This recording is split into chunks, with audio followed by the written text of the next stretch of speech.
2 లక్షల ఉద్యోగాల వెంటనే భర్తీ చేయాలని డిమాండ్ చేస్తూ నిరుద్యోగులు గాంధీ భవన్ను ముట్టడించారు. దీంతో పోలీసులు నిరుద్యోగులను నిర్దాక్షిణ్యంగా అరెస్ట్ చేశారు.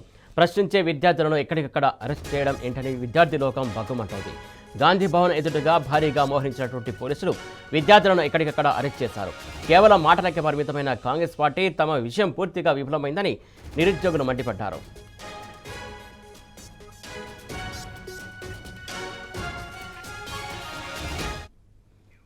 దీనికి సంబంధించి తాజా అప్డేట్స్ మా కరెస్పాండెంట్ ప్రదీప్ అందిస్తారు. ప్రదీప్, చెప్పండి, ఎట్టకేలకు నిరుద్యోగులు గాంధీ భవన్ ముట్టడించే ప్రయత్నం చేశారు. మొత్తానికి వాళ్ళని అడ్డుకొని పోలీసులు కూడా నిరసన వ్యక్తం చేస్తున్నటువంటి అడ్డుకోవడం ఎంతవరకు కరెక్ట్ అంటారు? ఈరోజు నిరుద్యోగ జేఏసీ సంబంధించినటువంటి నిరుద్యోగులు పెద్ద ఎత్తున గాంధీ భవన్ ముట్టడికి పిలుపునిచ్చారు. ఎందుకంటే ఎన్నికల్లో ఇచ్చినటువంటి హామీ మేరకు 2 లక్షల ఉద్యోగాలకు సంబంధించినటువంటి నోటిఫికేషన్ విడుదల చేయాలని డిమాండ్ చేసి ఈరోజు సెలవు గాంధీ భవన్ కార్యక్రమానికి పిలుపునిచ్చారు. ఈ నేపథ్యంలో దాదాపు వందలాది మంది పోలీసులు గాంధీ భవన్ వద్ద బందోబస్తు ఏర్పాటు చేశారు.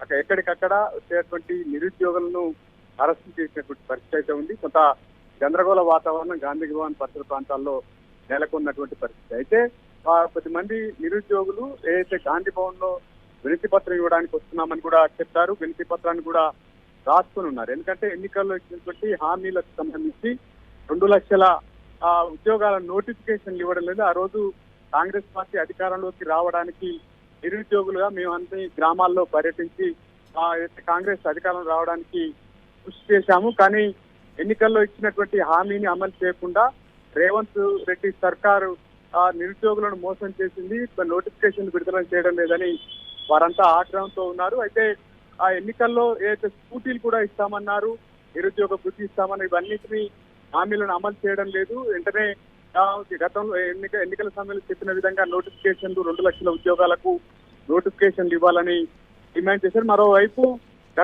గత ప్రభుత్వం చేసినటువంటి ఆ నోటిఫికేషన్లకు నియామక పత్రాలు ఇచ్చి తామే ఆ ఉద్యోగాల భర్తీ చేశామని చెప్పి గొప్పలు చెప్పుకున్నటువంటి పరిస్థితి. అటువంటిది కాంగ్రెస్ ప్రభుత్వం వచ్చిన తర్వాత నోటిఫికేషన్ విడుదల చేయలేదు.